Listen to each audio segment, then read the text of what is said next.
No,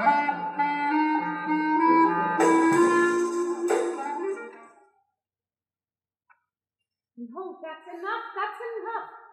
Charlie, don't tear me to pieces. Good night, Gloria. Thanks for a marvelous time. Well, the reception committee. What was the trouble between you? The usual trouble. He wasn't a gentleman.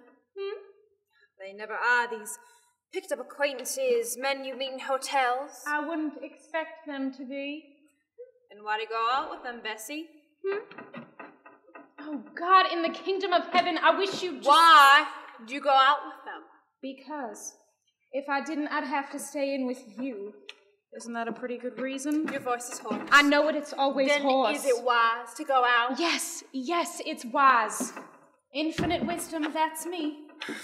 The Sphinx of Egypt. I've got a job as a stand-in. You're feverish. Am I? I can tell by the way you're talking. You broke an engagement with Vernon.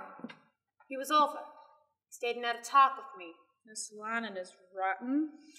He told me that you made yourself A what? a subject for talk in a hotel barbershop. That's marvelous. I'm delighted to hear it. He told Why me should I get a press agent? He told me that you pick up with strangers, transients at the Delta Plantis Hotel. Indeed. Tonight, he said you're out with a man that the vigilantes had warned to stay out of Blue Mountain. He's lying. He's out of his mind. No, you're out of yours. I will be soon, but don't get out of this stifling atmosphere. Where would you be otherwise? Jobless in your condition? Oh, the Miami Biltmore. It's 2:30. I know what time it is. I've done nothing but watch the clock. When I was out on the road all those times, you didn't know where I was. You didn't know who I was out with. No. But you slept, didn't you? No. Jesus, the way you look, I believe you.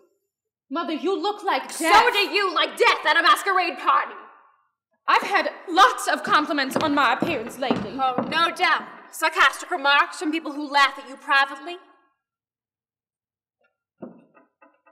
Why should anyone laugh?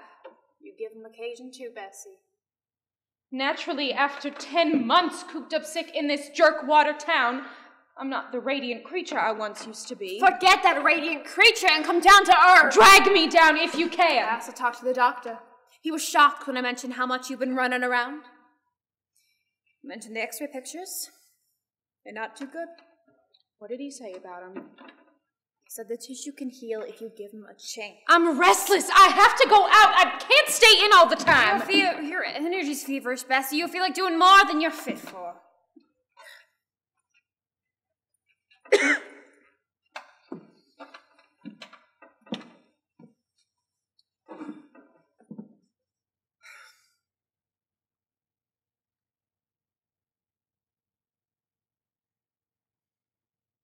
I can't just sit here and wait for something to happen. Polish my nails and curl my hand, wait for Christ's second coming. Is that what you and the doctor would recommend for me? No, Bessie. I'm glad of that. Vernon is. Yes, Vernon is. And that's absolutely all. I believe he would still marry you if you came to your senses. Vernon does not represent the future I planned for myself. I remember you said the same thing 10 years ago. Well, it's still true. There's quite a difference between the future and the past. I know that. The past keeps getting bigger and bigger at the future's expense. We drove into Meridian and bought a copy of Billboard. It has my ad in it. Look here, listen to this. At Liberty. Yes, at Liberty. Leeds, ingenues, 27, blonde, attractive. 5'2", 114 pounds. Singing, dancing specialties. Quick study, versatile, excellent wardrobe. Right wire, Miss Gloria Lagreen, Blue Mountain. Blue Mountain, Mississippi. How do you like it? It's full of misrepresentations. No, it is not. It is. Can't you even distinguish between a truth and a lie? Bessie, you're not 27, you're 32. I don't look Oh, it. you do. Nobody says I do. Why should they? Shout it across the street at you? You want to destroy my confidence. make me feel utterly hopeless. I've had bad times, no breaks, like everybody in show business, but I'm not through. Do you think? Oh, so you think I am? You sit there on that old threadbare sofa night after night, waiting there for me like Mrs. Doomsday in person. Honest to God, your eyes! They're like tape measures taking my size for a coffin.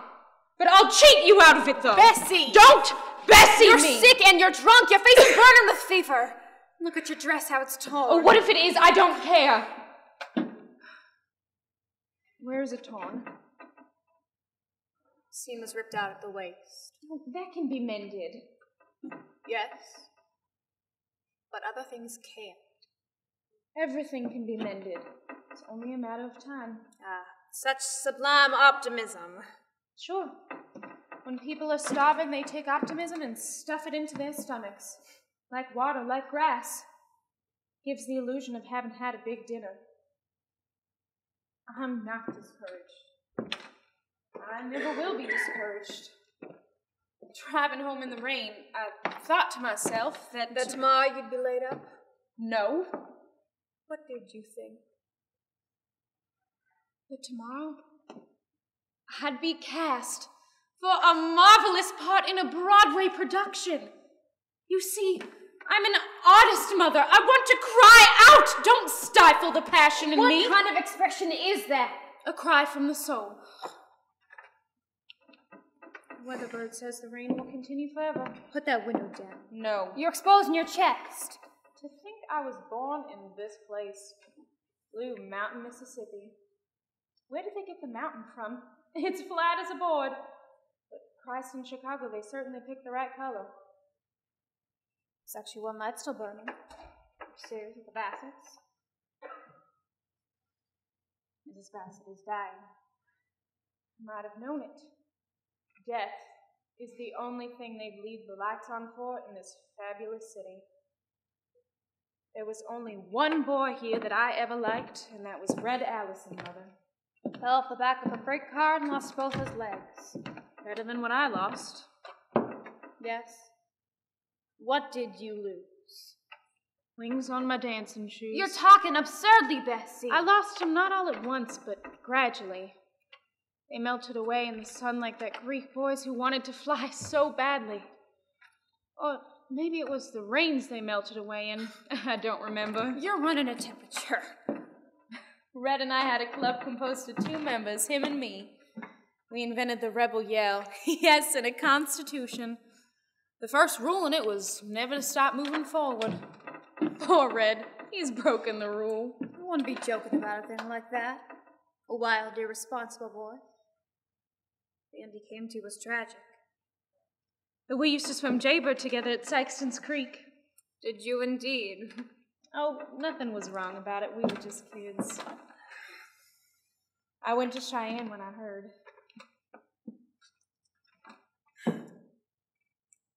He was already dead. I was 10 minutes too late.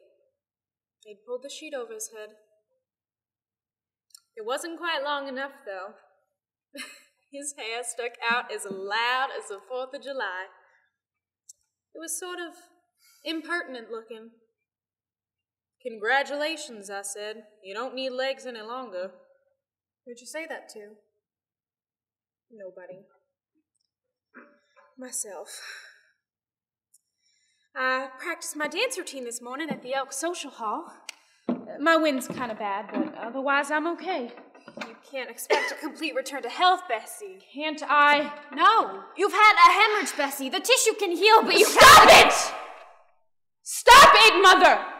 There is only one lie contained in that advertisement. At liberty. That's the lie. I am not at liberty. I am caught in a trap. So am I. Oh, but I'm not discouraged. No. It's just that I haven't had such good luck to brag about lately.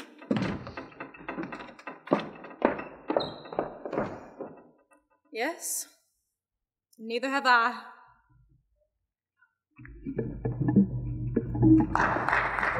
The tramping around, it keeps me think I'm getting any sleep, do you? Quiet, you wake the kid up. The kid. What's more important, him sleeping or me? Who brings home the paycheck, me or the kid? I'll get up and fix you a cup of hot milk. That'll quiet you down, maybe. Quit that driving around. It's that beer drinking makes gas in your stomach and keeps you from sleeping. I had 2 glasses right after dinner. 2 of them 26 ounces. Can't you sit still a minute? Nah, I feel like I gotta be moving. Maybe you got high blood pressure. Nah, I got a wild hair, you know? This place gives me the jitters. It's too damn close in here. You can't go more than 6 steps in any direction without coming smack up against another wall. I'd like to pick up my axe and swing straight into that wall. Moody! Bet I could smack clean through it in a couple of licks. Why didn't I marry an ape and go live in the zoo? I don't know.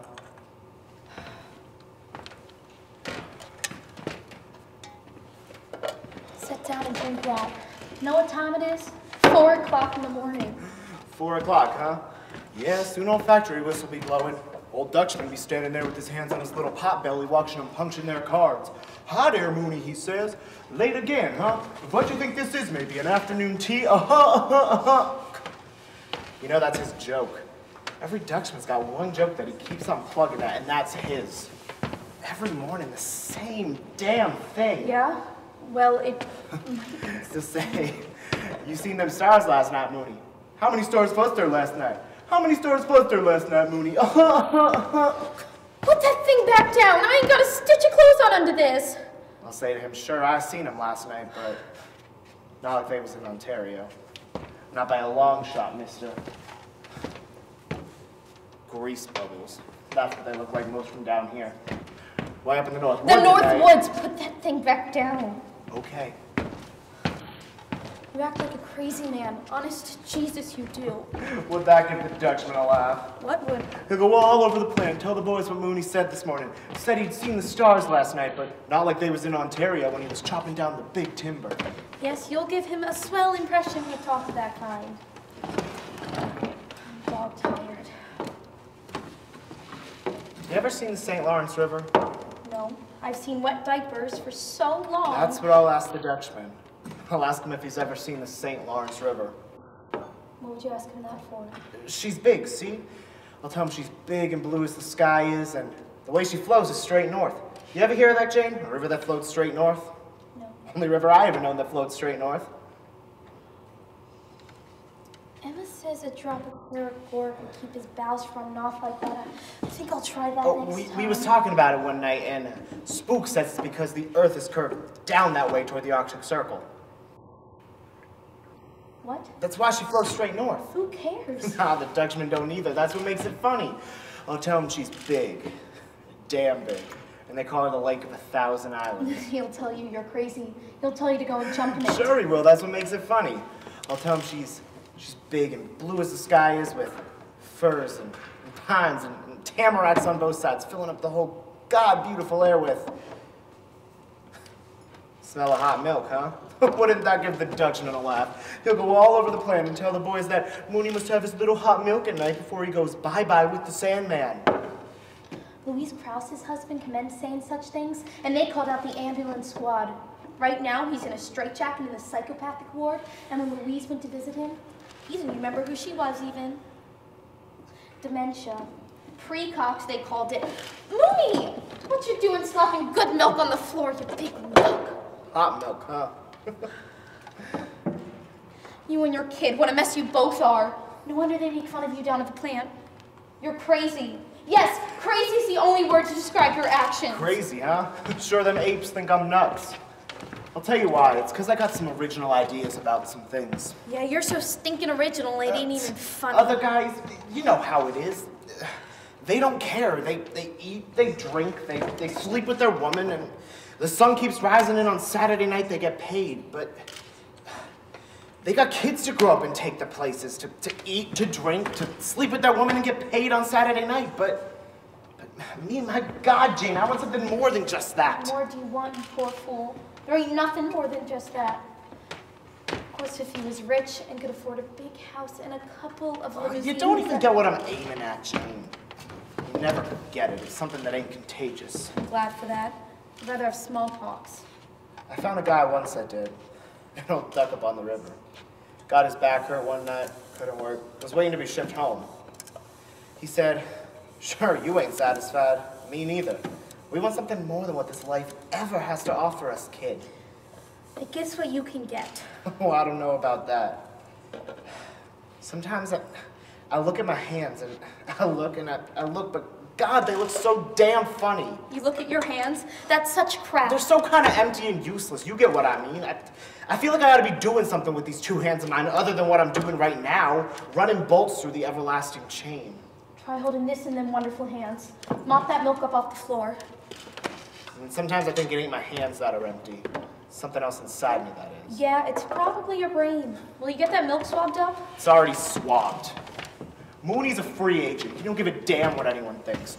Live and die, says Mooney. That's all there is to it. Believe me, if I'd have known you'd turn out this way, I'd have kept my old job. I'd have said to Mr. O'Connor, "Sure, go ahead and get me that chinchilla coat." Sure you would. I know it, sweetheart. It's a good of a girl trying to keep herself straight. The way things turn out, a good proposition like Mr. O'Connor's would be the best thing. No, I had such delusions about you. You talked so swell that first time we met. Lots of waters run under the bridge since then, Jane. Yeah. When was that, Jane? How long ago was that? 10 months. It seems 10 years. 10 months. How old's the kid? 1 month? Exactly. You've 1 got month. a nerve to say that, as if it was me that insisted that. No, you it was even... nature got a hold of us both that night, Jane. Paradise dance all down on the waterfront. You remember? You had on a low-cut dress. You was real pretty then. Your hair was frizzed up in 1,000 or so little curls, just that I could barely poke my little finger through. Yeah, I used to have it done every Saturday night. Yeah, that's how it was. Them curls and the red silk dress. It was nature got a hold of us both that night, Jane. What do you mean by that? The way you pressed up against me when we was dancing, that was nature, wasn't it, Jane? And when they played Roses of Picardy and the lights was turned out, we was dancing real slow. We was almost standing still. Your breath was so warm on my neck. So warm. You had on a kind of perfume. A perfume? Oh, yes, narcissus perfume. Yes, narcissus perfume, that's right. And, what was it, Jane, that you whispered in my ear? Me whispered. It was you that whispered, not me. Was it? Maybe it was. It don't matter, though. The way you danced was enough. Anyhow, I got hooked. Hooked? Hooked? You dare say Yes, I such... was hooked, all right. Low-cut dress, little curls, and a low-cut dress, making me think that holding you in my arms and waltzing around a 2-bit arch acre was better than holding an axe up in my hands up in the North Woods.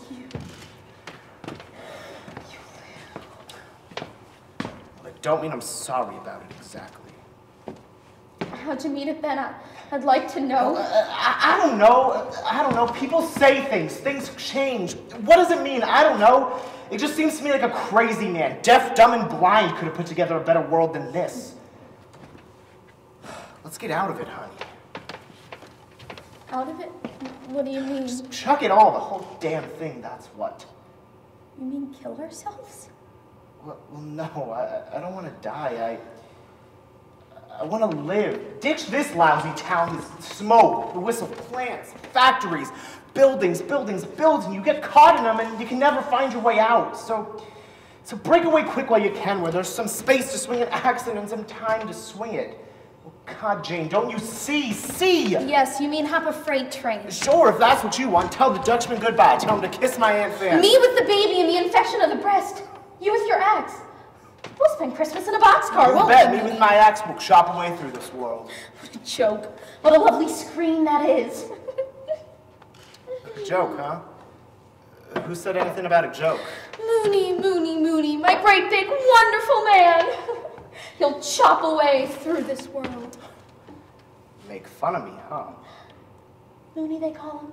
Down at the planets, Mooney this, Mooney that, all of them making fun of my man, and he's so damn dumb he don't even know it. They got your number? The Dutchman's got your number? You're just a stargazer. You ought to set up your tent and tell fortunes.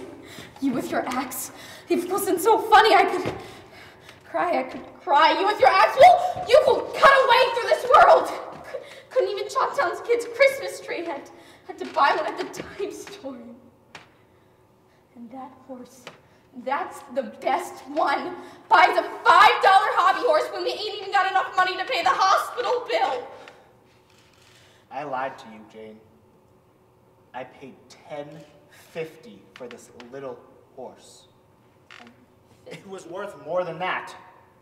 Worth more? Sure it was. Buys a $10.50 hobby horse for a month-old baby. They I love had one of people. these things when I was a kid. Hey, you must have got thrown off and it landed on your head. Nah. Dad got drunk one night and bought one at a junk shop. Mother, she felt like you did, but me, I was crazy about it. Him and me both, we got on the horse. Him in the back, me in the front, and we sang Ride a Cock Horse to Danbury Cross. Oh my God. Now I know where you got it from. He was a lunatic too. Nah, he was smart. He run out on us. Run out on you? Well, it's not surprising. Never heard of him since.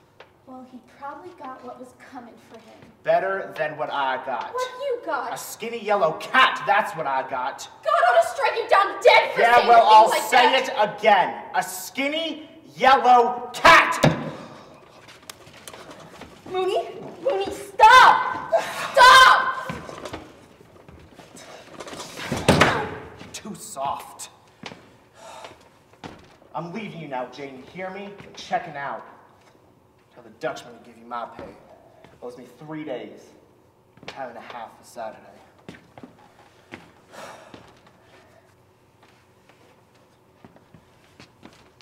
Good old axe, huh? Nice and sharp still. Anyhow, I'm leaving you now, Jane. A man's gotta live his own life. Cut his own way through the woods somehow. Mooney, you wouldn't walk down on me, honey? Me with the baby and my infection of the breast and no money or nothing? 4 bits.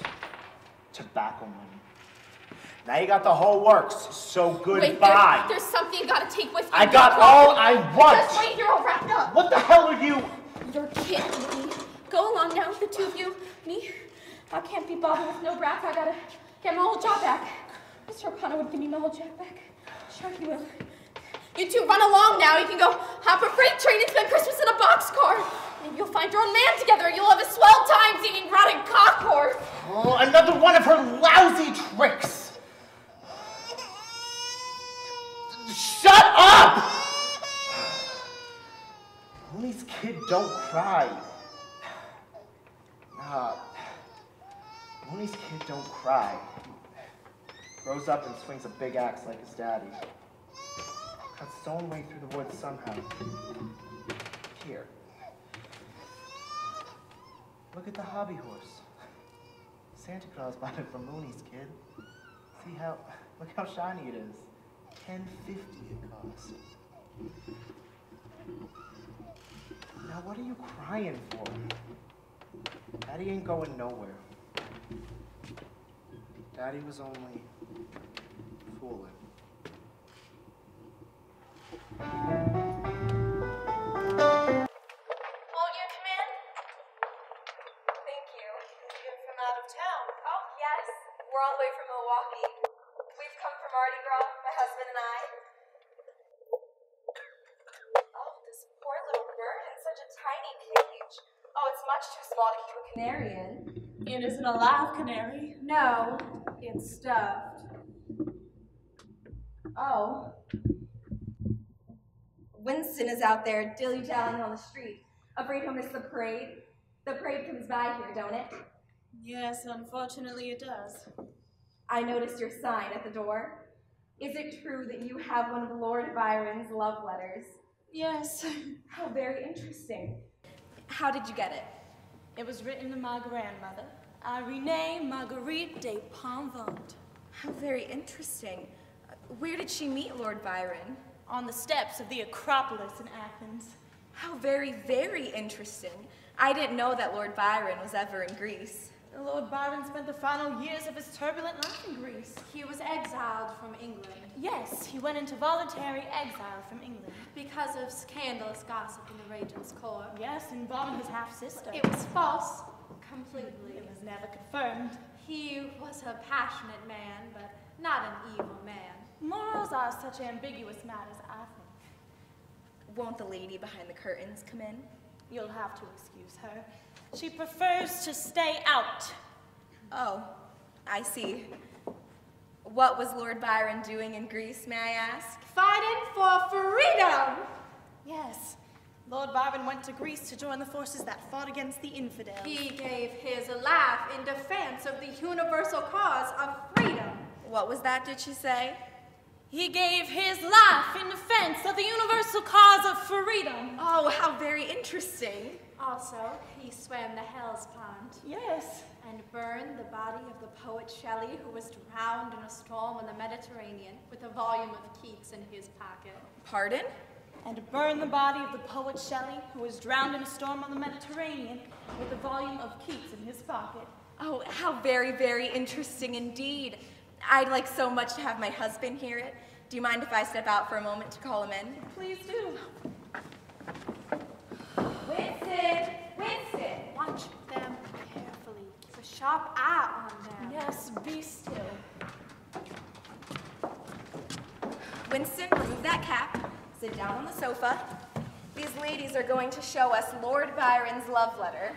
Shall I proceed? Oh, yes. This is my husband, Mr. Tutwiler. How do you do? I am Mrs. Tutwiler. Of course. Please keep your seat. He's been celebrating a little. Ask him to please be careful. Huh? This lady was telling us how her grandmother happened to meet Lord Byron. In Italy, wasn't it? No. In Greece, in Athens, on the steps of the Acropolis. We've mentioned that twice, I believe. Ariana, you may read them a passage from the journal first. Yes. But please be careful what you choose to read. Like many other young American girls of that day and this, my grandmother went to Europe. The year before she was going to be presented to society. How old was she? 16. Barely 16. She was very beautiful, too. Please show her the picture. Show these people the picture. It's in the front of the journal. Oh, what a lovely young girl. Don't you think it resembles Agnes a little? Huh? Watch out. Watch out, Ariana. You'll have to watch that man. I believe he's been drinking. I do believe he's been. What's she saying back there? Winston, be quiet. Near the end of her tour, my grandmother and her aunt went to Greece to study the classic remains of the oldest civilization. The oldest European civilization. It was an early morning in April of the year 1820. 27. Yes. In my grandmother's journal, she mentions that. Read it, read it, read it. Yes, please read it to us. I'm trying to find the place, if you'll just be patient. Certainly, excuse me. Winston. Ah, here it is. Be careful. Remember where to stop, Ariadna. We set out early that morning to inspect the ruins of the Acropolis. I know I shall never forget how extraordinarily pure the atmosphere was that morning. It seemed as though the world were not very old, but very, very young, almost as though the world had been newly created. There was a taste of earliness in the air, a feeling of freshness, exhilarated my senses, exalted my spirit. How shall I tell you, dear diary, the way the sky looked? It was almost as though I had moistened the tip of my pen in a shallow bowl full of milk, so delicate was the blue in the dome of the heavens. The sun was barely up yet. A tentative breeze disturbed the ends of my scarf, the plumes of the marvelous hat which I had bought in Paris, and thrilled me with pride whenever I saw them reflected. The papers that morning, we read them over our coffee before we left the hotel, had spoken of possible war, but it seemed unlikely, unreal. Nothing was real indeed, but the spell of golden antiquity and rose-colored romance that breathed from this fabulous city. Skip that part. Get on to where she meets him. Yes, out of the tongues of ancients, the lyrical voices of many long-ago poets who once dreamed of the world of ideals, who had in their hearts the pure and absolute image of... Skip that. Slip down to where? Yes, here. Do let us manage without any more interruptions. The carriage came to a halt at the foot of the hill, and my aunt, not being too well, She had a sore throat that morning. preferred to remain with the driver while I undertook the rather steep climb on foot. As I ascended the long and crumbling flat of the old stone steps, I could... Yes, that's the place. Go on, Ariadne. I could not help observing continually above me a man who walked with a barely perceptible limp. Yes, Lord Byron. And as he turned now and then to observe beneath him the lovely panorama. Actually, he was watching the girl behind him. Will you please let me finish? I was irresistibly impressed by the unusual nobility and refinement of his features. The handsomest man that ever walked the earth. The strength and grace of his throat like that of a statue, the classic outlines of his profile, the sensitive lips and the slightly dilated nostrils, the dark lock of hair that fell down over his forehead in such a way that I... Skip that part. It goes on for pages. When he had reached the very summit of the Acropolis, he spread out his arms in a great magnificent gesture, like a young god. Now, thought I to myself, Apollo has come to earth in modern dress. Go on. Skip that. And on to where she meets him. Fearing to interrupt his poetic trance, I slackened to my pace and pretended to watch the view. I kept my look thus carefully averted until the narrowness of the steps compelled me to move close by him. Of course, he pretended not to see she was coming. Then finally, I faced him. Yes. Our eyes came together. Yes, that's the part. A thing which I don't understand had occurred between us. A flush as of recognition swept through my whole being, suffused my... Yes, that's the part. Pardon me, he exclaimed.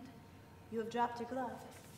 And indeed, to my surprise, I found that I had, and as he returned it to me, his fingers ever so slightly pressed the cups of my palms. Yes. Believe me, dear Daphne, I became quite faint and breathless. I almost wondered if I could continue my lonely walk through the ruins. Perhaps I stumbled, perhaps I swayed a little. I leaned for a moment against the side of a column. The sun seemed terribly brilliant, it hurt my eyes. Close behind me, I heard that voice again, almost as though I could feel his breath on mine. Stop there. That will be quite enough. Oh, is that all? There's a great deal more that's not to be read to people. Oh, I'm sorry. I'll show you the letter. how nice. I'm dying to see it. Winston, do sit up. Watch out. Watch out. That woman can't open the letter. No, please, you mustn't. The contents of the letter are strictly private. I'll hold it over here at a little distance so you can see the writing. Not too close. She's holding up her glasses. Only a short while later, Byron was killed. How did he die? He was killed in action, defending the cause of freedom. When my grandmother received the news of Lord Byron's death in battle, she retired from the world and remained in complete seclusion for the rest of her life. How dreadful. I think that was foolish of her. You don't understand. When a life is completed, it ought to be put away. It's like a sonnet. When you've written the final couplet, why go on any further? You only destroy the part that's already written. Read them the poem, the sonnet your grandmother wrote to the memory of Lord Byron. Would you be interested? We'd adore it, truly. It's called Enchantment. Ah. Un saison enchanté I mused, beguiled seemed time herself, her erstwhile errant ways briefly forgotten. She stayed here and smiled, caught in a net of blue and golden days. Not blue and golden and azure days. Caught in a net of golden and azure days. But I lacked wit to see how lightly shewn were time and dew, to vagrancy so used that by the touch of one October moon, from summer's tranquil spell, you might be loosed. Think you love is writ on my soul chalk, to be washed off by a few parting tears? And you know not what slow step I walk, the barren way of those how many years. My life a vanished interlude, a shell, whose walls was your first kiss and last farewell. What's that? What's that? The parade? Come on, Mama. You're gonna miss it. We usually accept, you understand?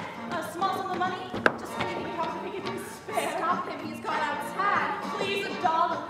50 cents. Winston! Winston! Oh my goodness. Winston! He's disappeared in the crowd. Winston! Winston! Excuse me. Winston! Winston! Oh my goodness gracious, he's off again. We usually accept a small sum of money for the display of the letter. Just anything you have that you can give. As a matter of fact, it's all we have to live on. $1. 50 cents. Heavenly days, goodbye. Canae! Gone without paying. Yes, the canae. Ariadne, my letter. You've torn my letter. Your grandfather's letter is lying on the floor.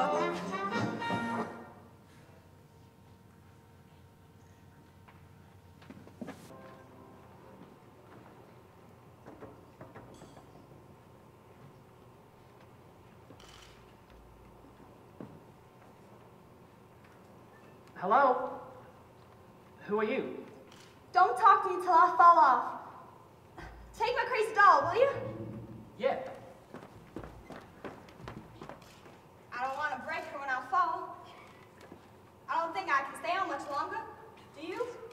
Nah. I'm practically off right now. No, don't touch me. It's no fair helping. You've got to do it all by yourself.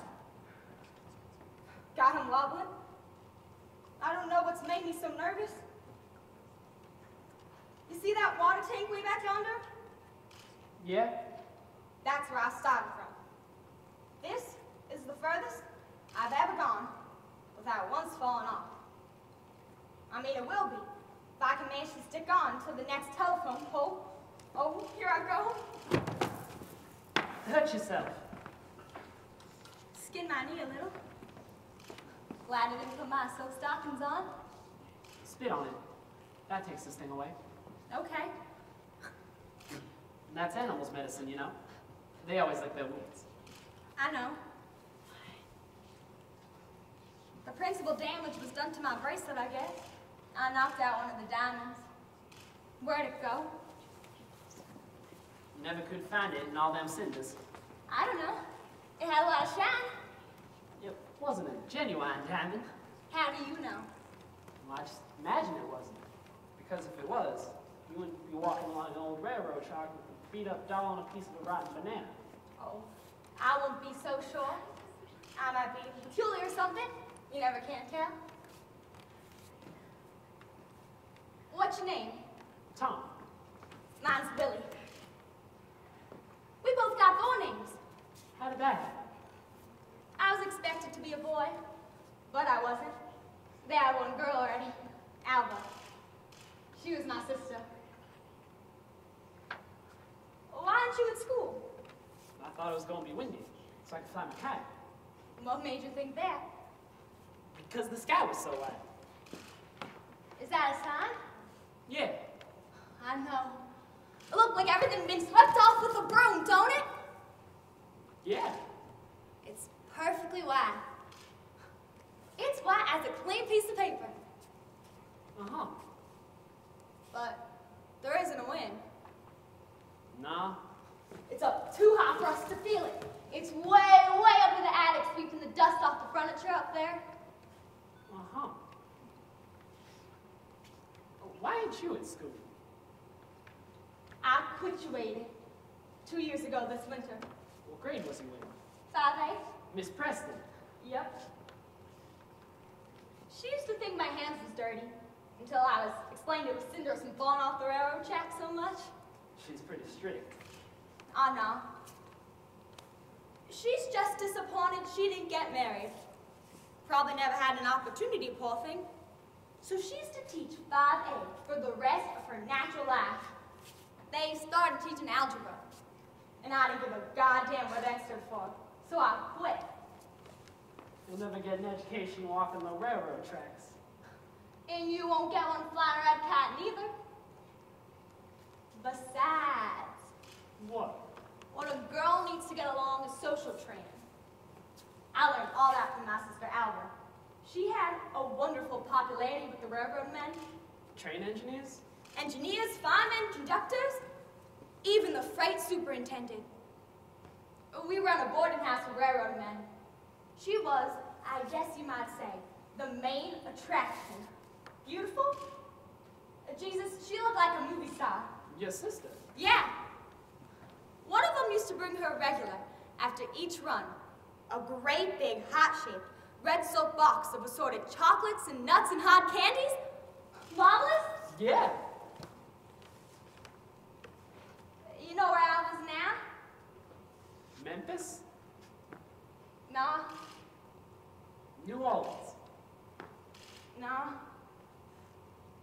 St. Louis? You'll never guess.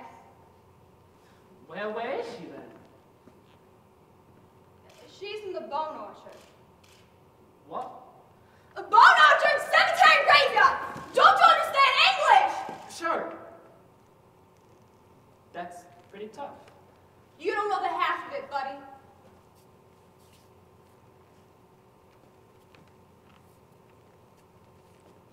We used to have some high ties at Big Yellow House.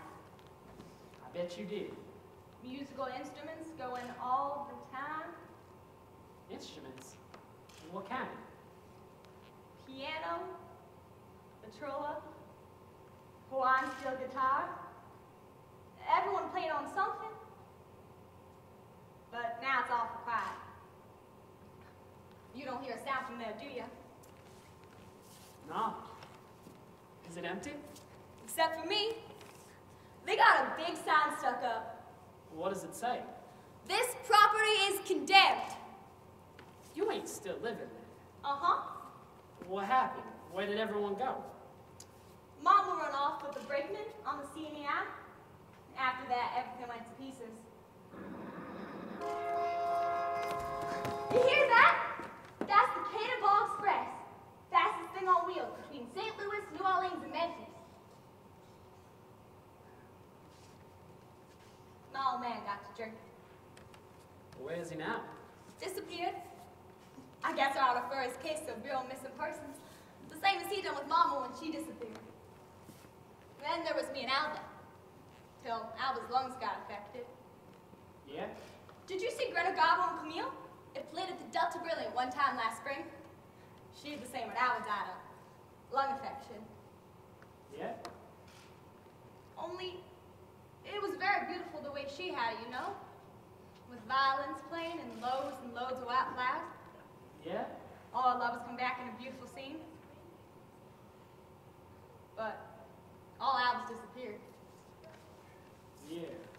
Like rats from a sinking ship. That's how she used to describe it. It wasn't like the death in the movies. Nah? She says, where's Albert? Where's Clemens? None of them was around. I used to lie to her. I says, they send their regards. They're coming to see you tomorrow. Where's Mr. Johnson, she asked me.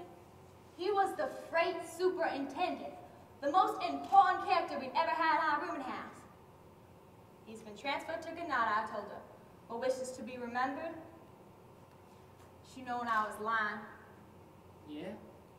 This here's the payoff, she says. They all run out on me like rats from a sinking ship. Except Cindy. Who was Cindy? The one that used to give her the great enormous box of American Beauty chocolates. Oh. He remained faithful to her. Well, that's good. But she never did care for Sidney. She said his teeth were so decayed he didn't smell good. Oh. It wasn't like the death in the movies. When somebody dies in movies, they have violins playing. But they didn't foul them. Nah, not even a goddamn Vitrola. They said it didn't agree with the hospital regulations. Always singing around the house. Your sister? Throwing enormous parties. This was a favorite number. You're the only star in my blue heaven, and you're shining just for me. This is the clothes I got on, inherited from her. Everything Alba's is mine, except a solid gold beads. What happened to them? That? She never took them off. Oh. Also inherited all my sister's bow. Albert and Clemens, and even the freight superintendent. may get stuck for expenses, I guess, but they turn up again. All of them. Like a bunch of bad pennies. They take me out places at night. I've got to be popular now. To parties and dances and all the railroad affairs. Look at here. What? I can do bumps. Frank Waters said that, What? you know, No what? you took him inside and danced for him with your clothes off. Oh. Crazy doll's hand needs washing. I'm scared to wash it though, because the head might come unglued where she had that compound fracture of the skull. I think that most of her brain spilled out. She's been acting silly ever since, saying and doing the most outrageous things. Why don't you do that for me? What? Put glue on your compound fracture? Nah, what you did for Frank Waters. Because I was lonesome then. And I'm not lonesome now.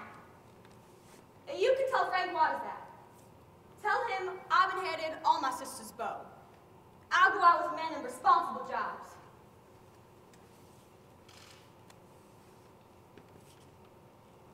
The sky sure is white, ain't it? White as a clean piece of paper. In 5A, we used to draw pictures. Miss Preston would give us a piece of foolscap and tell us to draw what we pleased. What did you draw? I remember I drawn a picture of my old man getting conked with a bottle.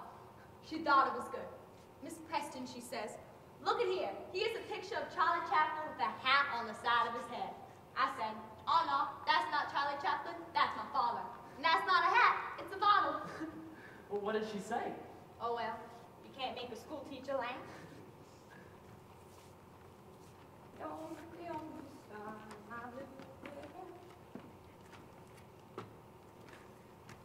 The principal used to say there must have been something wrong with my home atmosphere because of the fact that we took in railroad men and some of them slept with my sister. Did they? She was the main attraction. The house sure is empty now. You ain't still living now, are you? Sure. By yourself? Uh-huh. I'm not supposed to be, but I am. The property's condemned, but there's nothing wrong with it. Some county investigator come snooping around yesterday. I recognized her by the shape of her hat. It wasn't exactly what I would call stylish looking. No? It looked like something she took off the lid of a stove. Alvin knew lots about style. She had ambitions to be a designer for big wholesale firms in Chicago. She used to submit her pictures. It never worked out.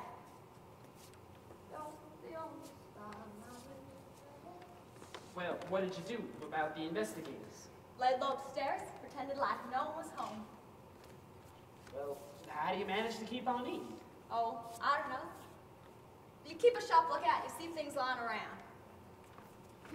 This banana, perfectly good for instance, thrown in a garbage pail in the back of Bluebird Cafe. Miss Preston, for instance. Oh no, not her. She gives you a piece of white paper, says draw what you please. I remember one time I drawn her a picture of... Oh, but I told you that, huh?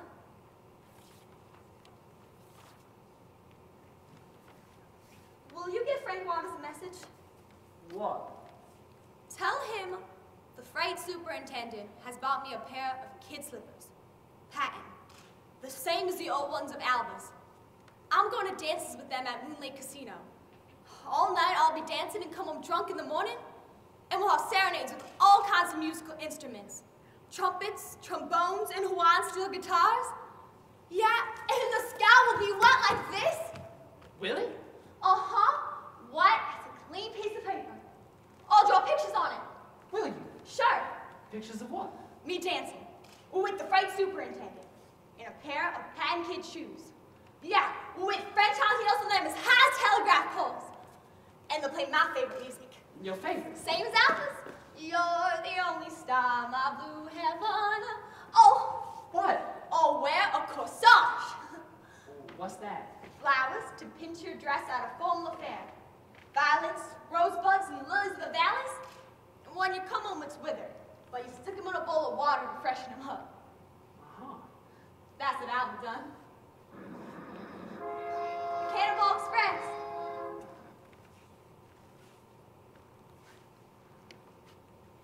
a lot about Alvin, don't you? Oh, not so much. Now and then. It wasn't like the death in the movies. Her bows disappeared and they didn't have violins playing.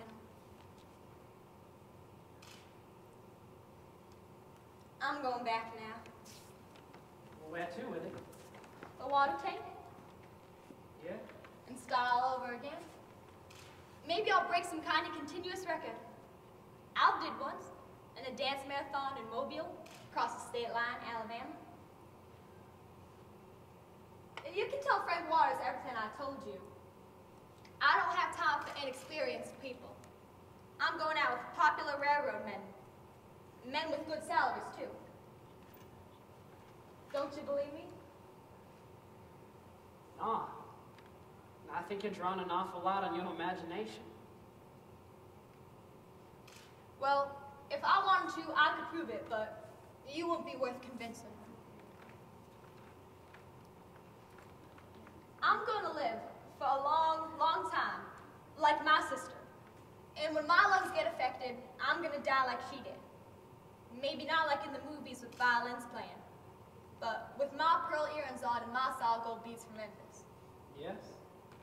And then I guess What? someone will inherit all my bow. Sky sure is white. It sure is. White as a clean piece of paper. I'm going back now. So long. Yeah, so long.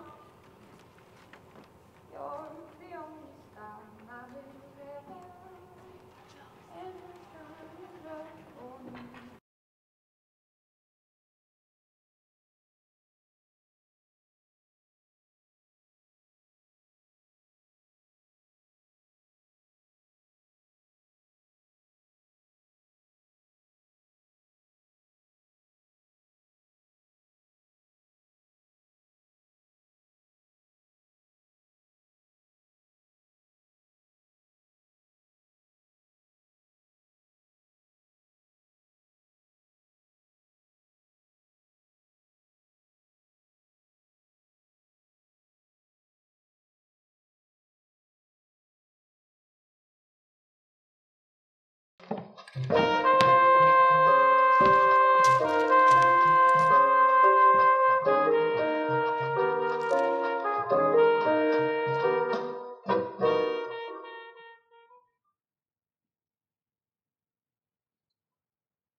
They say every 20 minutes somebody in America kills himself. Who says? The newspapers. How the hell do they know? They've got statistics. My God, they've got statistics for everything, haven't they? That's rather often, don't you think? For people to be killing themselves? No, not often enough, really, when you think of the number and kinds of people there are. You're such a cynic, George. Oh no, just a realist. Call it what you wish. I think you're a very cold-blooded proposition. I belong to a cold-blooded generation. The generation of fish. We sink or swim and nobody gives a damn which. Thank God I was born with a set of decent emotions. Emotions are troublesome things. And without them, life would just be a set of automatic reflexes. What's wrong with that? Damn convenient, I think. Saves one a lot of needless stewing.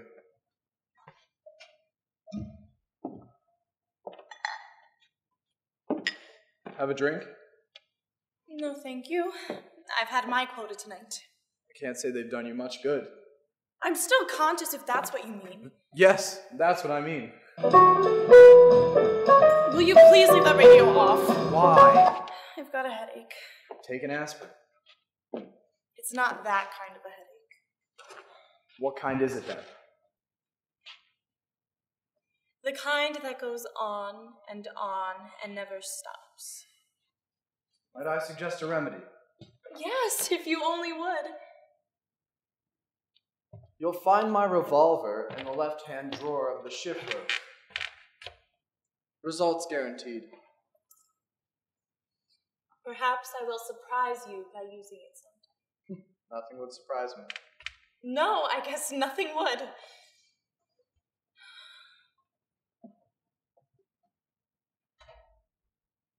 Are you really alive? I think so. But you're not absolutely sure of it? One can't be too sure of anything these days.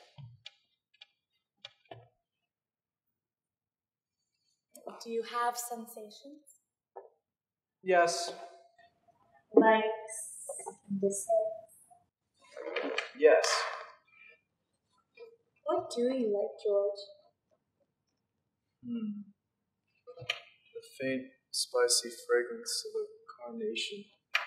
Good whiskey, And being a true wife! Yes, that most of all. You're quite frank about it. Why shouldn't I be?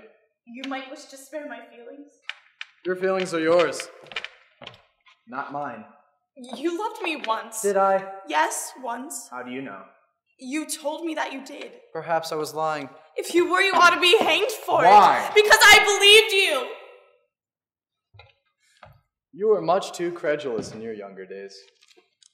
I guess I never belonged to this generation of fish which you're so proud of representing. No, my dear, you're a hopeless anachronism. I thank God for that if it means having red blood in my veins. Do you? Yes. Even though it makes you miserable? Yes. Even though it makes me miserable. Ah, well.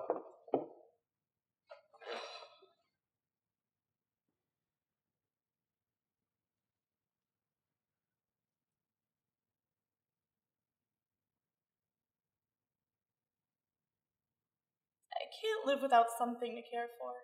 Then care for something. I haven't gotten anything. Get something. What?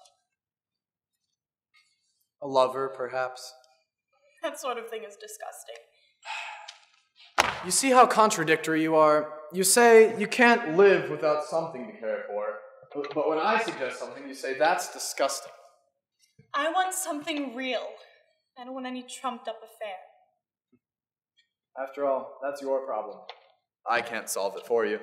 Will you leave that radio off? No! It's driving me to distraction. I like this orchestra. You know I can't stand jazz. Oh, I love it. It's America, my dear. Our native land. Maybe yours, not mine. It's the goldfish bowl we swim in. I hate it. Because of its barbarism. It isn't barbaric. It's ultra-civilized. It's neurotic. So is America. So am I. So are you. We're all us inmates of a vast asylum, bordered on the north by the Arctic Ocean, on the south by the Straits of Magellan, on the east by the— Stop! Your nerves, my dear. Yes. My nerves. You'd better go to your room and sleep it off. Yes, sleep it off. That's good. Would you mind leaving me a cigarette? Here. Thanks. Not at all. Is there anything else I can do for you, George? Nothing. Are you quite sure? Nothing. Nothing. Nothing. Nothing. Nothing. Nothing.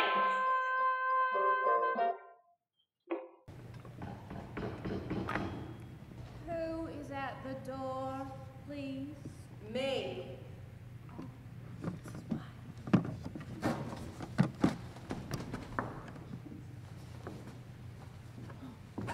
Mrs. Dwyer, come in. I was just going to drop by your room to speak to you about something.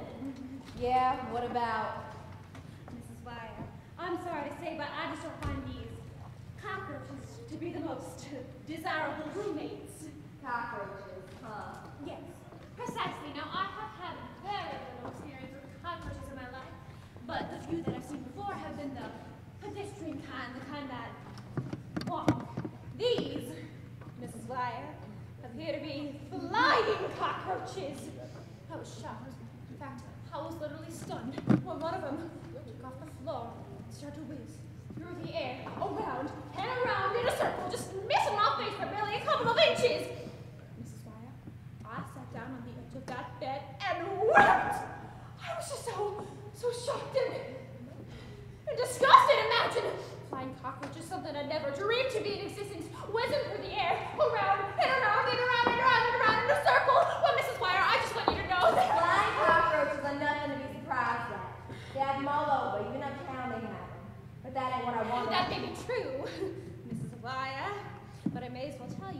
I have a horror of roaches. Even the plain old-fashioned pedestrian kind. And as for the type that flies, I'm going to stay on here. These roaches have got to be gotten rid of and gotten rid of at once. Now, how am I going to stop them flying cockroaches from coming in through the windows? But that I don't know how, Mrs. Wire, but there certainly must be a method. All I know is that I will not sleep here one more night. If I woke up in the middle of the night and I found him on my bed, I'd have a convulsion. I swear to goodness, I'd simply die of convulsions. If you'll excuse me for saying so, Mrs. Hardshell Moore, you're much more likely to die from over-drinking than cockroach convulsions. What's this here? Lost for lotion. Well, I use it to take the old polish off my nails. very fastidious, yes. What do you mean? There ain't an old house in the quarter that don't have roaches. But not in such enormous quantities, do they? I tell you, this place is crawling with them. It ain't as bad as all that. And by the way, you ain't yet paid me the rest of this week's rent. I don't want to get you off the subject of roaches, but nevertheless, I want to collect that money. I'll pay you the rent as soon as you get started. These roaches. You'll have to pay me the rent right away or get out. I intend to get out unless these roaches get out. Then get out then, we're just talking about it. You must be out of your mind. I can't get out right now. Then what did you mean about roaches? I meant what I said about roaches. They are not, in my opinion, the most desirable roommates. Okay, don't room with them. Pack your stuff and move where they don't have roaches. Oh, so you mean you insist upon having roaches? No, I insist upon having the rent you owe me. Right at the moment, that is out of the question. Out of the question isn't. Yes, and I will tell you why. The important payments I received from the man who was taking care of the rubber plantation have not been forwarded yet. I've been expecting them to come in for several weeks now, but in a letter I received this morning, it seems like there's been a little misunderstanding with last year's taxes, and I just don't Oh, now stop it. I've heard enough of that goddamn rubber plantation. The Brazilian rubber plantation. You think I've been in this business 17 years without learning nothing about your kind of woman? What is the implication in that remark? I suppose the men you have in here tonight coming to discuss the Brazilian rubber plantation. You must be out of your mind to say a thing like that. I hear what I hear, and I know what's going on. I know you spy. I know you listen at doors. I never spy, and I never listen at doors. The first thing a landlady in the French Quarter learns is not to see and not to hear, but only collect your money. As long as that comes in okay. I'm blind, I'm deaf, I'm dumb. But as soon as it stops, I collect my hearing and also my sight and also the use of my voice. If necessary, I go up to the phone and call the chief of police, who happens to be an in-law of my sister's. I heard last night that argument over money. What argument? What money? He shouted so loud I had to shut the front window to keep the noise from carrying out on the streets. I heard no mention of any Brazilian plantation, but plenty of other things were playing you first in that little midnight conversation you had. Lost for lotion, to take the polish off nails. Am I my infancy, am I? That's on par with the wonderful rubber plantation. No! Stop! Oh, it's you. Stop persecuting this woman. The second Mr. Shakespeare enters the scene. I heard your demon howling in my sleep. Sleep? Ho, I think what you mean is your drunken stupor. I rested because of my illness. Have I no right? Illness? Alcoholic. Don't try to pull that beautiful wool over my eyes. Now I repeat for your benefit what I just said to this woman. I'm done with deadbeats. Now is that plain to you? Completely fed up with all you quarter-ass, half-breeds, drunkards, degenerates, who try to get by on promises, lies, delusions. Please stop your shrieking. It's not necessary. You with your Brazilian rubber plantation. That coat of arms on the wall that you got from the junk shop. The lady who sold it told me, yes, one of the hats was entitled lady. The lady lost her lotion. There's the title. Stop badgering this unfortunate little woman. Is there no mercy left in the world anymore? What has become of compassion and understanding? Where have they all gone to? Where's God? Where's Christ? What if there is no Brazilian rubber plantation? Oh, no, I tell you, there is. What if there is no rubber king in her life? There ought to be rubber kings in her life. Is she to be blamed because it is necessary to compensate for the cruel deficiencies of reality by the exercise of a little, what shall I say, God-given imagination? Oh, no, it's not imagination. No! face those half-blown speeches. You with your 780-page masterpiece. Right on a par with the lady of Lost Delusion, as far as the use of imagination is concerned. Well now, what if I am? What if there is no 780-page masterpiece in existence? Supposing there is an existence, no masterpiece whatsoever. What of that, Mrs. Wire? But a few, very few, vain scribblings in my old trunk bottom. Suppose I want to be a great artist, but lack the force and power. Suppose my books fell short of the final chapter. Even my verses languished uncompleted. Suppose the curtains of my exalted fancy rose on magnificent dramas, but the house lights darkened before the curtain fell. Suppose all these unfortunate things are true. And suppose that I, stumbling from bar to bar, from drink to drink, till I sprawl at last on the lice-infested mattress of this brothel. Suppose that I, to make this nightmare bearable, for as long as I continue to be the hopeless protagonist of it, suppose that I ornament, illuminate, glorify it with dreams and fictions and fancies, such as the existence of a 780-page masterpiece, impending Broadway productions, marvelous volumes of verse, in the hands of only publishers waiting for signatures to release them. Suppose I live in this pitiful world of fiction. What good can it do you, good woman, to tear it to pieces? Call it a lie. I tell you this, now listen. There are no lies, but the lies that are stuffed in the mouth by the hard-knuckled hand of need, the cold iron fist of necessity, Mrs. Wire. So I am a liar!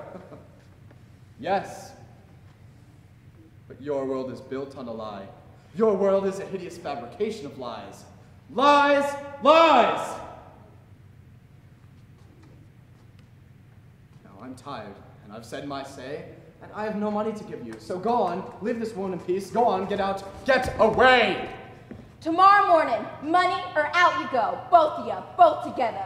780-page masterpiece in Brazilian rubber plantation. Baloney.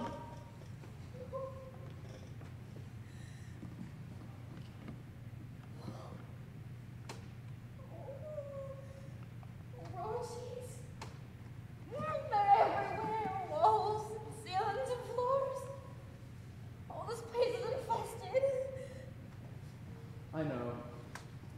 I suppose there weren't any roaches on the Brazilian rubber plantation. Oh, no. Everything was immaculate, always immaculate. The floors were so bright and clean, they shone like mirrors. I know. And the windows, I suppose, commanded a very lovely view. Indescribably lovely. How far was it from the Mediterranean? Mediterranean? Only a mile or two. And on a very clear morning, I dare say, it was possible to distinguish the white chalk cliffs of Dover across the channel. And very clear weather was, yes.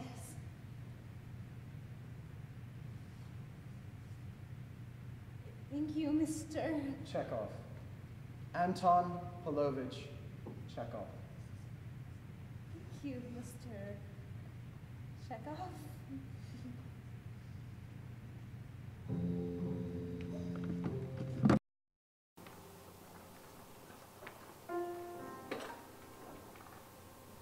Don't come into the kitchen in your lot dress. Go in front and relax till they get here.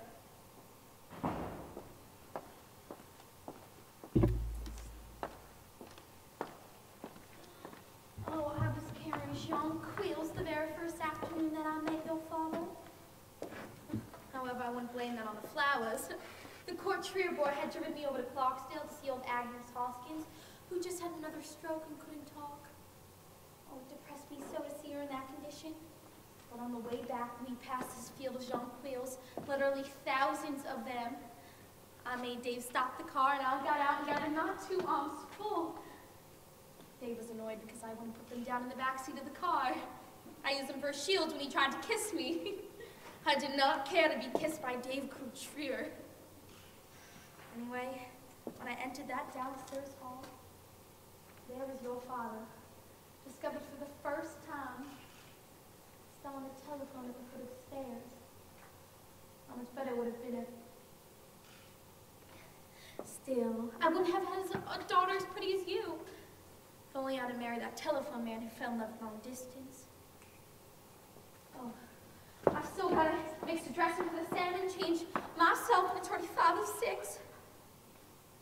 Oh, Laura, you're almost as pretty as I used to be. It's early for light, but the light's so lovely on you. You're so slender, Laura. It's better to start out slender, for life does put flesh on you. I'm lucky I can still wear misses. Turn around. Yes, it dips a little, but men don't notice such things. I'll leave it alone. Oh, Laura, you've never looked so pretty. And maybe you'll never look so pretty again. So for once, be on your best behavior. Come out of the shell. Oh, vivacity only counts for so much. I feel all gone inside. Laura, why? You've made such a fuss. Mother, you don't even know him. He's Tom's best friend at the warehouse. And before I suggested Tom's bringing him home to dinner, I went down and had a look at him. Oh, Lord. On the pretext of buying some bedroom slippers. Oh, I like his appearance very, very much. Clean-cut type of boy, studies radio engineering at night school. Impresses me as worth investigation. Made it seem like we were setting a trap. All pretty girls are a trap. A pretty trap. And men expect them to be. I was amused when boys came bumbling around, and I had no pangs of conscience when it seemed like one would have the trap sprung on him. I feel so ashamed of being pushed at strangers. You wouldn't have to be pushed if you weren't such a shrinking violet of a girl. More old-fashioned than I am. I don't know how you do it, but you're almost 18 and never been out with a boy. Never out with one even. If you're a homely, awkward young girl, that would be natural, Laura. But you're like a young green tree that's beginning to flower, and is it so evil to have somebody look at you? You make it seem so important. That's why I'm nervous about it. Maybe important. You can never tell. I'm not only the practical member of this family, but the romantic one, too. What has romance got to do with this boy coming over? Nothing if you're a nitwit. Nothing if you're just going to sit there with your teeth in your mouth, like the night you did when I took you over to the Young People's League at the church, speaking to nobody so nobody spoke to you. Laura, your sort of prettiness can't be depended on. It might go out as quickly as it came and leave you stranded in this little apartment. I'll put you in business college, work like a trooper so I can pay the tuition. And what do? Claimed it made you nervous, and so you quit. I'm always being pushed into something. Something I don't want. What do you want then? Tell me. To be left alone. I'd like to live by myself. 2 courses are open to girls in your circumstances. Either they get a business career or they get married. And I've given up on ever getting you a job. Well, give up on getting me a husband, too. Fine. I won't live forever to make provisions for you. You'll wind up one of those barely tolerated spinsters who live with their brother's family and eat the crust of humility all their lives. That's a feature you cut out for yourself when you take no advantage of anything done to you. I'm going into my room and I won't come out. I won't come out for dinner. And you can have the gentleman caller yourself. Fine, stay in that little mousetrap of a room for the rest of your days as far as I'm concerned. I'll make no effort if everything's resisted. I'll call up no more old women at the Home Beautiful, and I'll work in no more dirty bog basements either. I'll be just as neurotic as you, young lady. Stay and keep my nose in books and let the world pass by. Oh, my heavens, and I'm still in the house dress. Laura, dear, Tom's lost his door, his key again, and you'll have to let them in. I won't do it. Let them in yourself. I can't let them in. Just look at me, will you? Well, I can't either. Laura Wingfield, I do not intend to answer that door, and that is final. Either you will go and let your brother, Mr. Delaney, in, or that bell will keep on ringing till doomsday, and I'll not budge an inch. You know me well enough to know that I mean it.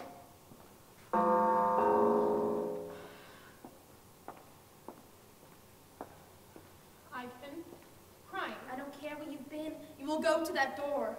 Fine. Then get out of sight if you don't want to be seen. And I don't blame you. You really look like a witch. That's so, young lady. You serpent's tooth. I have you children to thank for a faded appearance. Making myself a slave, doing menial labor, cooking in a high school cafeteria, and you throw at me such... If you want me to answer the door, you'll have to let go of my arms. I don't want you to do anything, ever. Believe me.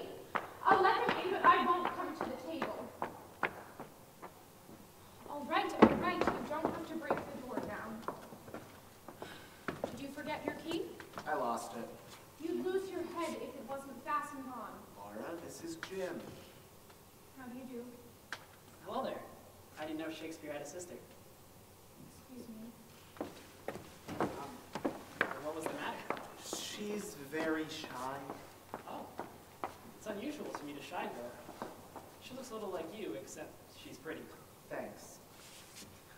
This is a nice little place. Well, it's home. Look at the paper. Give me the comic section. Tom, Yes? is that you and Mr. Delaney? No, Mother, it's Napoleon and Joan of Arc. Ask the young man if he'd like to wash his hands. Would you? I took care of that at the warehouse. He says his hands aren't dirty, Mother. All right, well, I'll be right in. Don't break your neck. Your mother has a nice voice. Southern. She's sort of a perennial Southern belle. Hitler's bit off another hunk of Europe. What's funny? It's Sadie Hawkins Day. Somebody seems to be having a mighty good laugh in here. This is Mr. Delaney, I presume. Oh, no, don't get up. Holy, Mr. Delaney, you're sitting in the straight chair. Oh, Tom, you're such a poor host sitting Mr. Delaney in a straight chair. You get the comfortable chair. Sit on the sofa. Now, I'm gonna skip formalities and call you... Jim. Jim. Oh, I've known so many nice Jims in days gone by. Actually, I never known a Jim that wasn't a darling. So you must be one too. Now tell me all your hopes and dreams, and don't be frightened of me. I know I'm a rattletrap. I have all the audacity in this house. And I'm just greedy for information, just greedy for it. So tell me everything all at once. You work at the warehouse? Oh, I know you do. But what's your position there? The same as Tom's? Oh, no, it's better than Tom's. Tom's told me that. You're a shipping. Clerk. Yes, a shipping clerk. Oh, that's nice. You handle shipping. Tom, can you go see if Miss Laura is putting the dinner on the table? You've met Laura, my pretty little daughter. Oh, she let us in. You'll have to excuse her for making a late appearance. We have no servant, and thank heavens Laura's more domestic than I was. I was a giddy young thing, always laughing, as pretty as Laura. A little prettier, even if you can believe it. It's not hard to believe. Oh, and I was. And I married a handsome young man, a remarkably good-looking man. This picture's there so you can see for yourself. Tom Wingfield I, that gallantly smiling gentleman of the Victrola. Well, he certainly was good-looking. A woman can do no worse than put herself at the mercy of a handsome appearance. Characters, what to look for in a man. Sterling qualities, that's what counts in the world. What was I telling you? Oh, yes, Tom Wingfield I, the children's father. He just walked off one morning and didn't come back that night. And don't let anyone tell you a woman deserted with children has a bed of briars. A bed of briars I've lived on. Well, I'm going to tell you all my earthly sorrows when there's so much that's pleasant to talk about. Tom, is Laura getting the dinner on the table? No, she isn't. What? Oh, please excuse me, I guess Laura hasn't finished dressing. I must see. See what I mean? A perennial Southern belle. She can talk. Oh, yes. Wonderful, a woman like that. Would you like to live with her? Like to? Why not? Well, Are you talking about me? Am I the subject of discussion in there? Mr. Delaney, do you think I'm awful? Do you think I'm a... Laura, dear, dinner's nearly ready. I'm not coming out. My children compare me to... No, I won't say it. You think they were cruel, and they don't mean to be cruel. Just that I'm of a different generation, a different background. I still belong to the South, to Mississippi, where there was racists living in kindness. I'd learn to be cold in the northern way, but I guess my children will have to put up with their silly little mother, who they say looks like a witch. Mr. Delaney, do I look like a witch? What? A witch? That's what they call me, and I bet you wonder what I've done to deserve such castigation. Well, I'll tell you. I've pushed, I've driven, I've given myself no rest. I've worked as an artist model at the Washington Art School, standing in cruel positions for hours at a time, taking up sewing, worked in dirty bar basements, modeled for matrons dressed in at Famous and Bar. I've hired myself out as a practical nurse to harbor invalid women who pinched and scratched me and made me ashamed to be a human. I've done all of that, which was very bad of me, and for that I look like a witch, and my children tell me I am, and...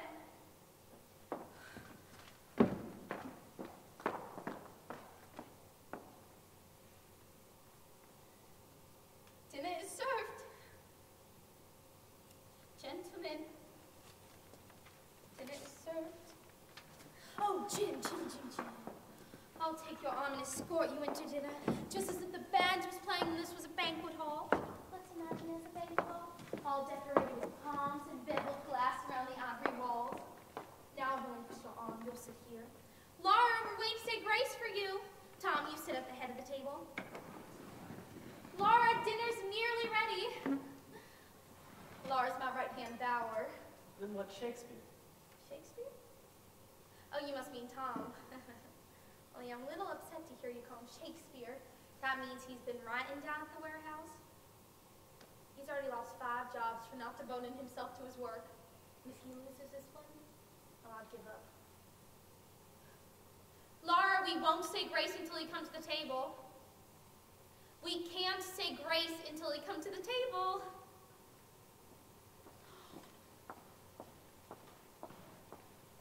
Where is my place, please? Next to our gentleman caller, the place of honor. Oh, is there room for 2 places on this side of the table? It's such a tiny table, but we'll make room, don't worry. We just have to be chummy. If our feet get tangled under the table, nobody's gonna think anybody is flirted. If you'll keep still, I'll say the grace. Excuse me. For these and all thy mercies, God's holy name be praised through Christ our Lord. Amen. Oh, how you raced through it. I'm hungry. How about you all? I can sure eat something. Never saw a man that couldn't eat. Oh, Laura, what pretty crystal beads you're wearing. Where did you get them, Laura? I got them at the 5 and 10 cent store. I thought surely some rich old man had given them to you. Neither of my children have any humor, despite the fact that I was always laughing as a girl. Laura, sit up straight at the table. Don't hunch over like that. Both of you children, sit up straight. See how straight Mr. Delaney is sitting? I think it's a mark of character, sitting straight at the table. Mr. Delaney, I bet you've had some military training. No, I haven't yet, Mrs. Wingfield. But from what you see in the papers, it might look like I'll get some pretty soon. Oh, don't say that. If this country's drawn into another war, I'll just die. Just die. Don't make rash promises, Mother. No, I mean it. If Tom had to go off to war... I don't think Shakespeare would ever get in the army. No? Why not? Well, he's the dreamy type. That just wouldn't be useful. The dreamy type? Oh my goodness. And I so wanted my son to be the real live wire, the go-getter type, not the dreamy type. We could use a wide-awake man in this establishment. Are you wide-awake, Mr. Delaney? Me? So I'm an old workhorse. You and I are the workhorses of the world. I'll tell you a secret. I know you all wide awake. I went down and looked at you. Me? Where? At the warehouse on the pretext of buying some bedroom slippers. I had Tom point you out. Oh my, how you were working with such application. Well, Tom was walking around so slow, so dreamy, not quite seeming to know where anything was, while you were bumbling around with such assurance. The way I look at it is... How do you look at it? There are 3 types in the world. Oh, 3? What are they? 1, the workhorses of the world. Oh? They do what they're told to do, and at the end of each day, they're given some oats to feed on, enough to provide energy for tomorrow. Mr. Delaney, you surprised me a little. Yeah? What? I mean, a statement like that, so analyzing. But go on, what's type number 2? Type number 2 is the drivers, the managers of the workhorses and owners of them. They portion out the oats and lock up the stable door when the workday is over. Open it in the morning. I've got this all figured out. But then there is type number 3. Which type is that? The dreamy type. My children? Shakespeare, for instance. He doesn't fit into either classification. Can't work and he wouldn't drive. Can't work? Speaking figuratively, Oh. there's quite a number like him. Won't drive and can't be driven. A monkey wrench in the works. Oh my goodness, your reputation! But Mrs. Wingfield, don't you see? If the works aren't good, then a monkey wrench in them is. No, I don't see how it is good at all. I think it is awful to fit into such a worthless classification. So I'm a monkey wrench. Glad to know I've got a definition. Oh my goodness, a monkey wrench for a son. Have some more potatoes, Mr. Delaney. No, thank you, Mrs. Wingfield. So what does your father do, Jim? He owns a retail shoe store in Wyoming. Shoes! A commodity always in demand! And I presume you'll take over one day. Oh, no. My heart is set on radio engineering. I feel there's a great day coming for television. It'll be one where the dissatisfied workhorses and the dreamy types can flash to the world original pictures of things and make great changes. But won't these drivers you speak of flash the pictures? Not if we muscle in first, the dreamers and I. Oh, Mr. Delaney, according to what you're saying, you're not the ordinary workhorse nor the dreamy type either. And that's right, Mrs. Wingfield. Just what are you then? A combination, the beginning of an experiment. Dreams plus action, which is the next generation. Oh, how exciting! It is, I think. All the world is waiting for the sunrise. Oh, where was Moses when the lights went out? Do you know the answer to that one, Mr. Delaney? No, what is the answer? In the dark. How lucky we have these candles on the table. Here's a match.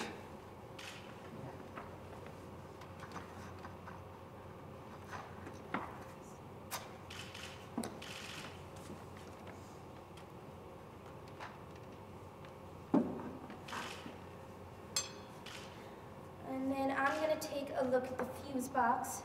Mr. Delaney, can you tell a burnt out fuse when you see one? Uh-huh.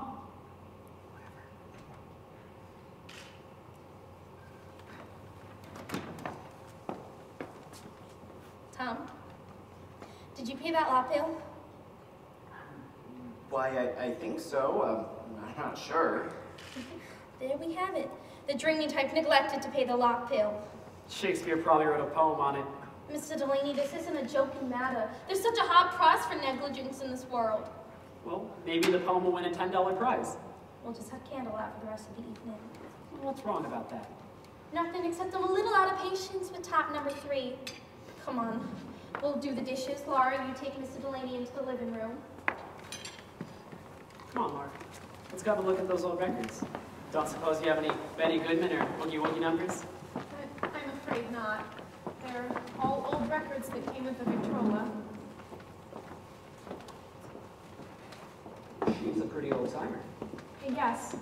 Father bought it the day before he left with all these records. Whispering? Dardanella? Where did he go? He was type number 3. Nobody knows. Oh, just disappeared? Yes. He left the music by way of apology for him when he fell in love with long distance. And so we haven't bought any new ones.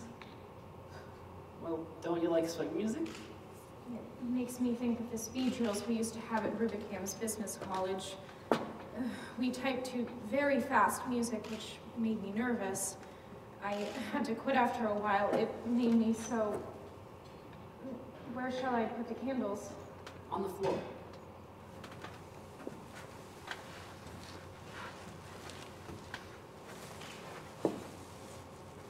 This is nice. This is very nice. And I like it. I like this place. I like you people, Laura. You're out of this world. Are we? You're shy. Don't be shy with me. I'm nothing to be shy of. What do you do? Do? Yes. I don't know. You went to business college and you didn't like it, and now? I stay home mostly. You here? Yes. Well, what goes on? Why, nothing. But something must. Why nothing, really? Nothing. Huh. You're very pretty. What? The dreamy type in a girl is very attractive. What do you do? I told you. Nothing. Not since the business college didn't work out. But something else will. I suppose. Sure. Sure. Why, not everyone is as delicate as you. What do you do? I mean, you must have dates, don't you? I... Go out with fellows? No, I don't get along very well with people, strangers. I don't meet people often. I don't understand why not. The city is big and everybody's busy. What do you do? You keep asking me that and I don't know. I sketch in the park. I have my glass collection. A collection of glass? Yes, little objects made out of glass, you know. I've never seen any. Of course you have, in windows. Little glass objects, huh? Like what? Animals mostly, little miniatures of them. Animals mostly. Yes, I've hundreds of them all around my room and all in very light and delicate colors. On sunny days, I live inside a rainbow. Well, let me see them. I can bring one out. Oh, wait here, I'll bring some out.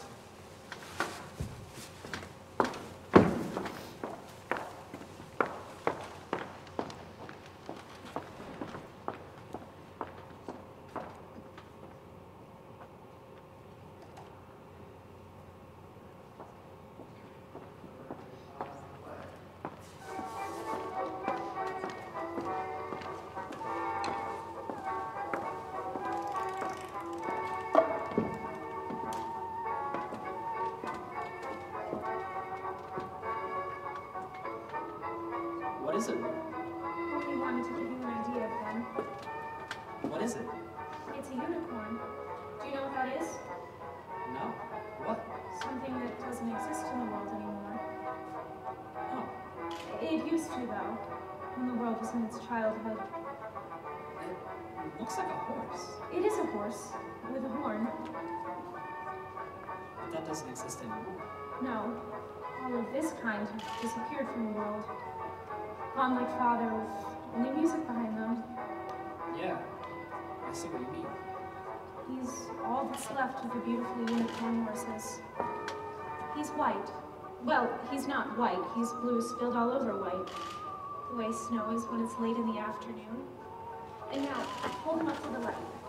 You see how he catches it? No, he loves it. Loves it. He has a permanent spot on the top shelf where the sun stays the longest because he loves it so. But they're all gone, the others of his description. Yes, He must be lonesome. he is. He's very brave, though. He stays on the shelf with the ordinary horses that don't have horns, and he seems to be getting along with them very nicely. I don't hear arguments going on among them. No? Well then, no arguments. You have to be careful. Careful. If you breathe, it breaks. A person like me couldn't touch it. Oh, I think you could. You don't know very much about me yet. You told a good deal at the table. I didn't think you were listening. Oh, I was. Can't imagine what would make me talk so much. I'm glad you did. Here, hold him if you like. I better not. Oh, please. There now. You're holding it very gently. I am right now. But most of the time, you wouldn't trust me with it. Most of the time. You'd hold it the same as I do.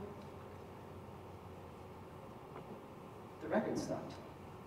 I'd better change the record. Play Dardanella. That's my favorite record. Okay.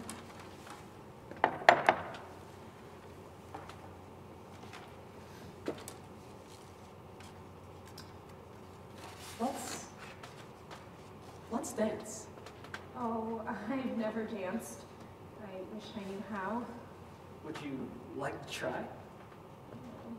Why, yes, I'd love to.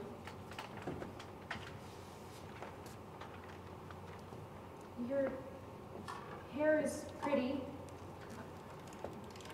Don't say pretty. It's more for a girl. Your hair is pretty.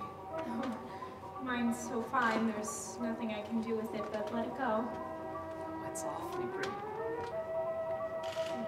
I still think yours is. Well, now, shall we start dancing? Yes. How do I... Leave all that to me. Don't tighten up. Just be relaxed. Let me move you around. Can you? Sure I can. Why, yes, you can.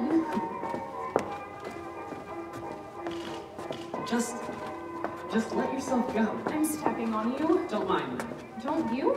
I'm not made of glass. It feels so funny.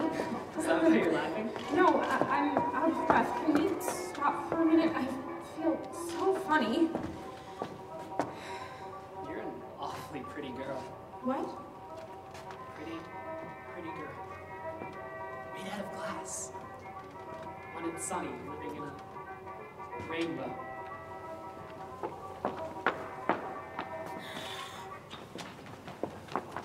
What's that? Mother. Oh, gosh, Mrs. Wakefield. Yes, Jim? Laura and I would like to go for a walk, if you don't mind. Armand, on such a lovely spring evening. Oh, we couldn't be nicer. You children do just as you please. I want so much to see young people happy. Well, would you like to? Why, what could be nicer? The park's a couple blocks from here. Don't go in far, but the moon will make it lovely. Let's do that then. That's a swell idea. Yes, your coat, and don't you think Laura needs a wrap? I don't think so. I won't need any. That lot thin dress, that summer dress she's wearing? I won't need any. Honest, Mother, I won't. Honest, Mrs. Wingfield, she won't need any. All right. I'll leave the back door open for you. You children just run along and Come on, Laura. don't be later than midnight.